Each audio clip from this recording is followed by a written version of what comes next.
Que estén todos bien. Vamos a continuar y voy a terminar un poco la idea que dejé en el aire la clase pasada acerca de, hasta ahora estuvimos viendo la incidencia que tiene la religión católica, a pesar de la reforma y demás, con la ética y la moral de un momento.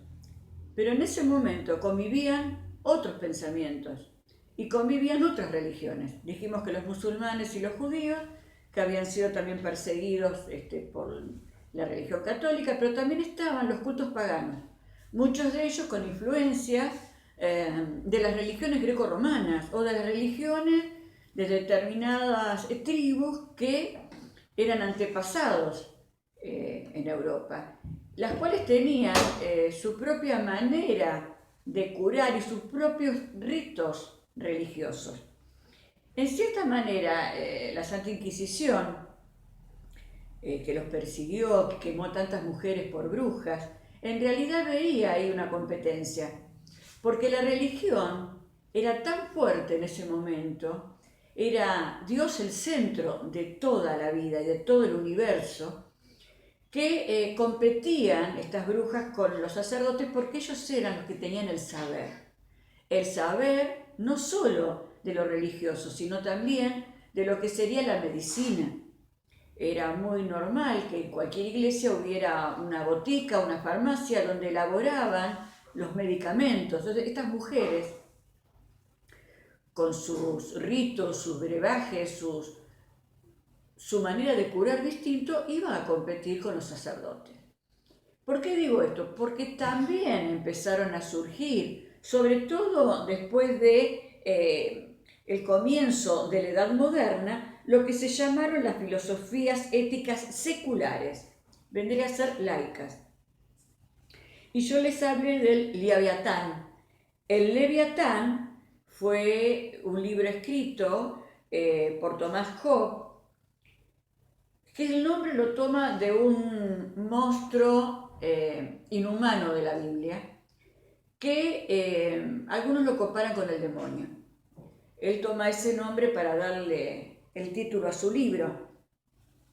Y él va a hablar de la vida humana en un estado natural que sería prácticamente un estado salvaje. El hombre en su estado natural sería un ser salvaje y que actuaría como un lobo con los otros hombres que lo rodean.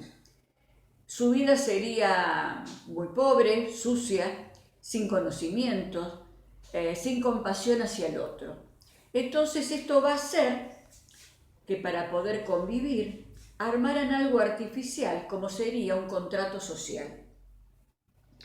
Ese contrato social, que sería algo artificial, lo hacían para poder remediar ese estado natural salvaje que tiene el hombre. Y entonces él decía que ese contrato social tendría que estar dirigido por lo que él denominaba una monarquía absolutista, un poder duro. El hombre necesita de la dureza para poder cumplir con este contrato. Necesitaba de un Estado represor. Pero si ese monarca no cumplía las expectativas de aquella gente que lo había puesto, ellos lo podían derrocar. Posiblemente volverían a un estado salvaje hasta volverse a unir para formar otro contrato social. Esa sería la única manera de que el hombre pudiera progresar en armonía.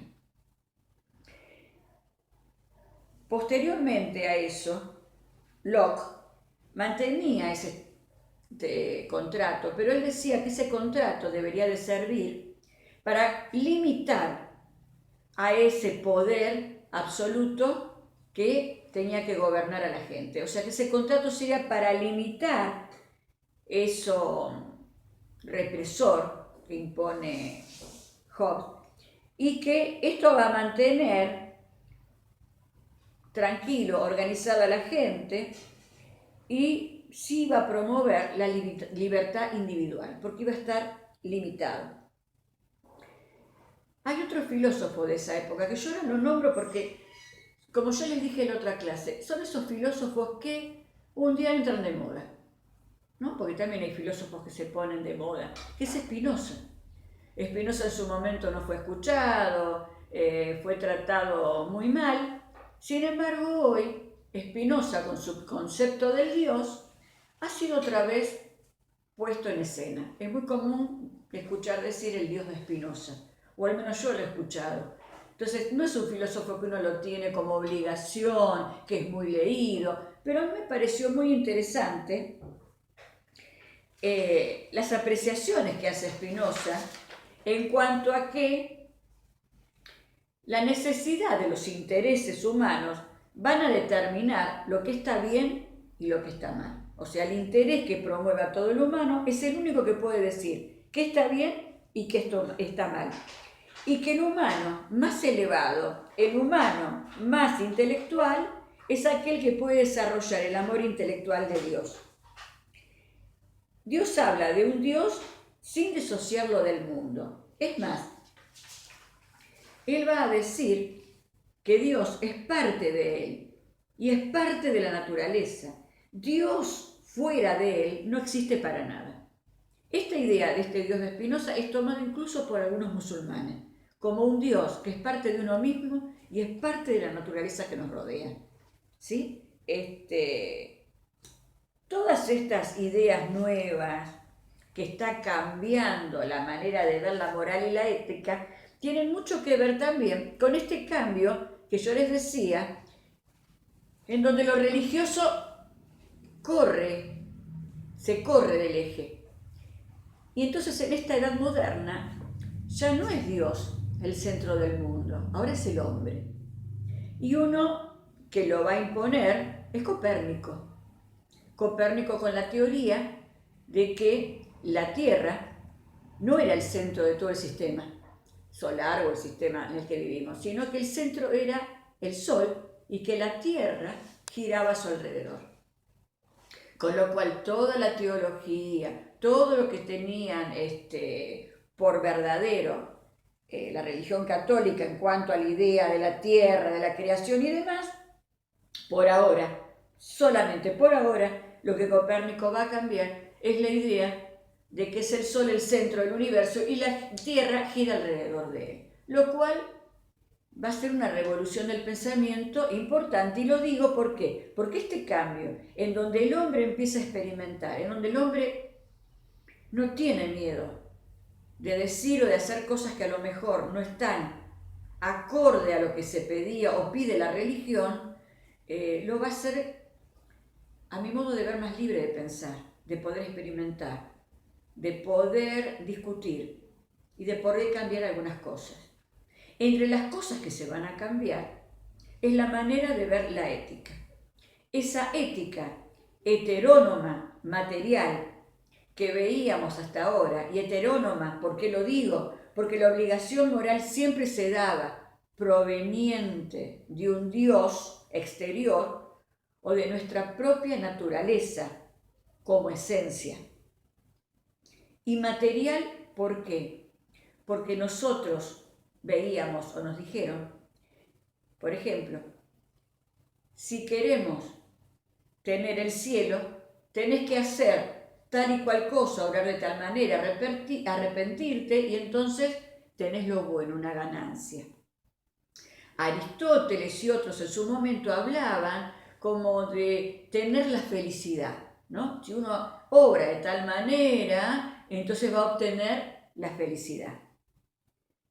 En este momento, Kant, estamos hablando de Kant, déjenme que les doy la fecha para ubicarnos, 1724, 1804, 1724, acuérdense en que Revolución Francesa, 1789. Lo digo como para que se ubiquen, o sea que él es anterior y en algún momento contemporáneo de la Revolución Francesa. Kant va a desarrollar lo que sería la ética formal autónoma. Y ahí va a haber un cambio. ¿Por qué va a haber un cambio? Porque él dice que uno tiene que obrar de acuerdo a su buena voluntad, sin la necesidad de hacerlo para obtener algo bueno, o la felicidad, o bueno, el cielo, sino que uno lo tiene que hacer por buena voluntad. Y él va a dar lo que ustedes quizás ubiquen, porque fue, o como se lo identifica acá, el imperativo categórico, que ahora lo vamos a ver. Y él va a basar todo su ética y esta ética formal autónoma sobre esto que es el imperativo categórico. Bien, Kant cuando hace, yo tengo todo esto porque no me quiero olvidar de nada, siempre de algo me olvido y después me lo reprocho. Kant intenta conjurar el racionalismo y el empirismo. Por eso dicen que él hace también cierto giro copérnico, ¿no? Donde saca de lugar eso de que era netamente heterónoma la ética, y entonces él va a hablar de un empirismo, pero no está totalmente de acuerdo con el empirismo. Entonces él va a concebir a la filosofía como la fuente de todo el conocimiento que tiene el ser humano. Y ese conocimiento le va a dar al ser humano o al hombre el poder determinar qué está bien y qué está mal. Uno no le tiene que obligar o decir qué tiene que hacer, sino que tiene que tener un criterio ético y actuar con la buena voluntad. ¿Y la buena voluntad qué es? La buena voluntad es que si yo hago algo que creo que está bien, lo voy a hacer de buena voluntad. Son esas cosas que no hay que decir cómo hacerlo, que uno siente que está bien porque hace el bien al otro. Y el otro yo lo utilizo para hacer el bien, no como un medio para obtener algo. Él da algunos ejemplos. Por ejemplo, él dice, un mercader, un comerciante, no puede cobrarle más caro a un niño que le viene a comprar o a alguien que es inexperto. Él tiene que mantener el precio y brindarle el producto el precio que vale. Eso es una manera de obrar bien. Hacerlo por buena voluntad. Es un servidor honrado. Honra honestamente. Sí, quizás eso le va a traer a él la suerte de que va a seguir esa persona siendo cliente o no, pero él obró de una manera totalmente honrada. También en un momento él habla de conservar la vida como un deber. Él dice que uno debe conservar la vida porque es un deber, pero que hay una diferencia. Si yo tengo una buena vida, no sufro de enfermedad, no paso necesidades, por supuesto que voy a honrar mi vida. Nosotros hoy sabemos, salvo que haya algún otro tipo de problema, pero uno honra la vida. Pero el valor, ¿cuál es? Aquella persona que le va muy mal a la vida, que está enferma, que padece miserias, que padece soledad, que a pesar de todo eso, honra la vida y no se provoca la muerte. Eso es mucho más valedero. Hoy quizás lo llamaríamos resiliencia, pero él eso lo tiene. Eso para él es un principio de voluntad, porque él está manteniendo la vida a pesar de que quizá le está yendo mal, porque es su deber mantener la vida, según lo ve Kant. También él habla de respetar la ley.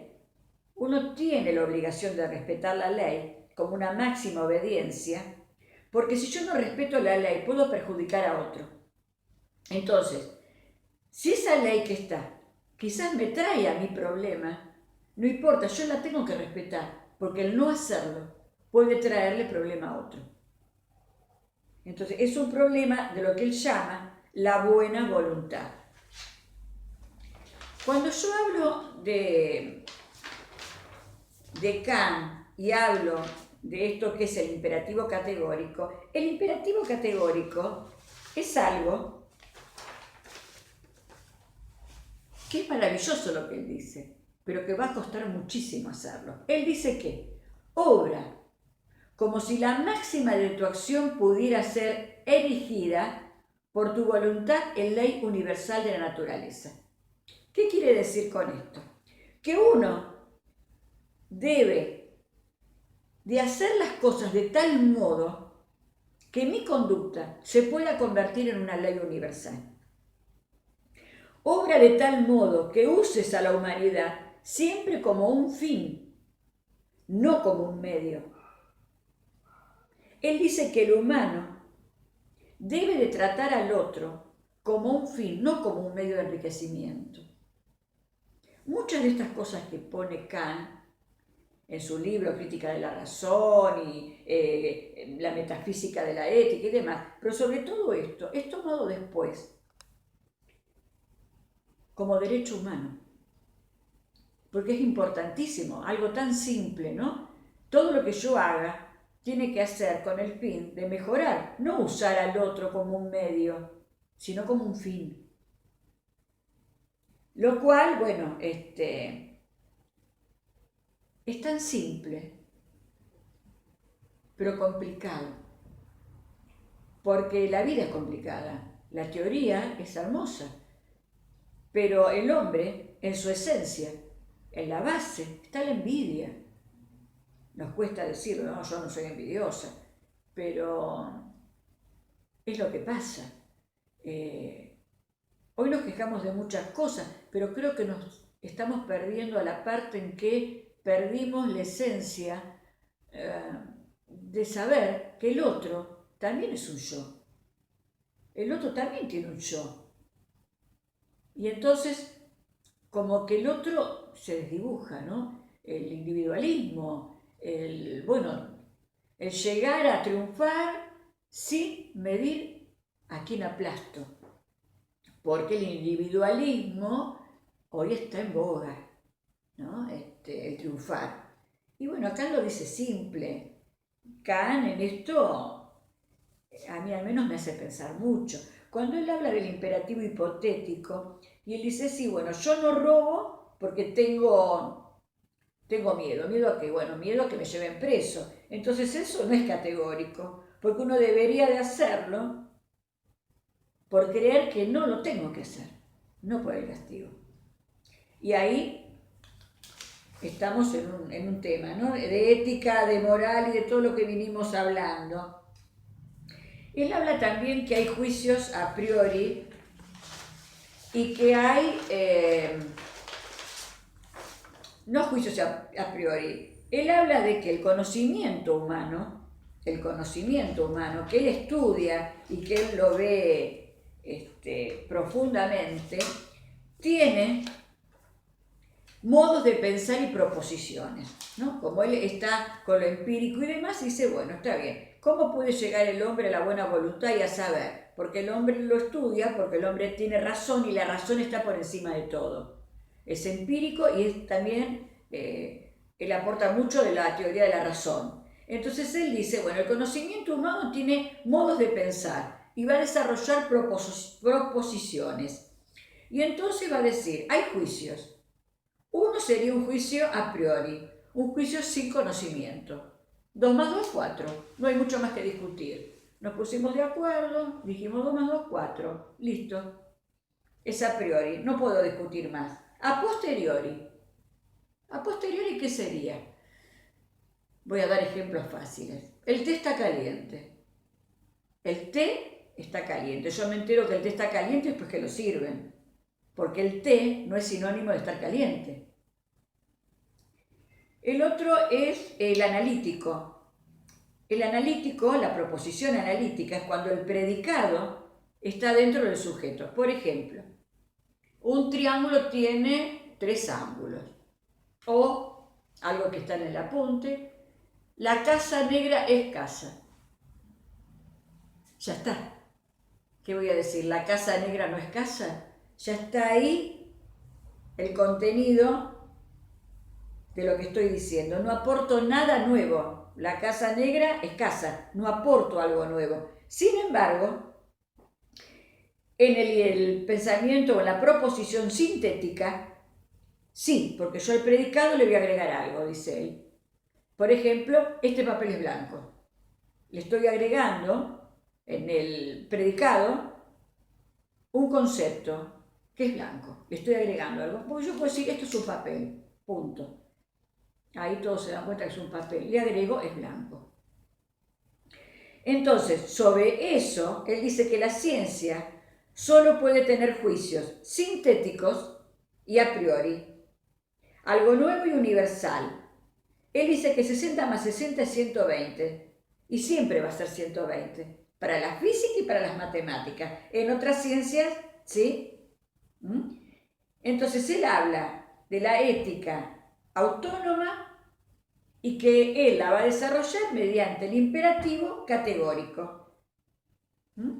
Actúa de tal modo que que tu obra pueda ser elevada al máximo nivel universal. Por ejemplo, no robar. Pero que yo el no robar no lo haga por miedo, sino ¿por qué? Porque realmente, por buena voluntad, porque mi razonamiento me dice que no está bien, porque estoy perjudicando a otro.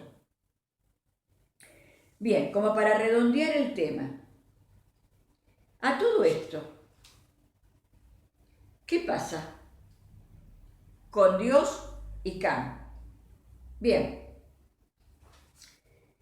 en Crítica de la razón pura, porque tiene varias críticas de la razón, él va a examinar y a criticar los argumentos tradicionales de Dios, la existencia del Dios, la inmortalidad de Dios, y va a criticar los conceptos que tienen del alma y de la inmortalidad.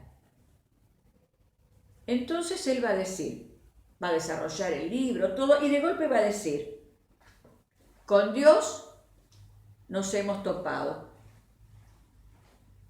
Y ahí él va a hacer todo un análisis de Dios, porque él no va a negar la existencia de Dios. Esto va a desilusionar a muchísimos pensadores del momento. Pero es algo que yo no sé si se acuerdan con Aristóteles cuando hablaba que todo es movimiento, y entonces Aristóteles cuestionaba, así como el huevo y la gallina, cuál fue el primer movimiento. Y entonces los teólogos van a decir, está resuelto el primer movimiento, ¿quién lo hizo? Dios.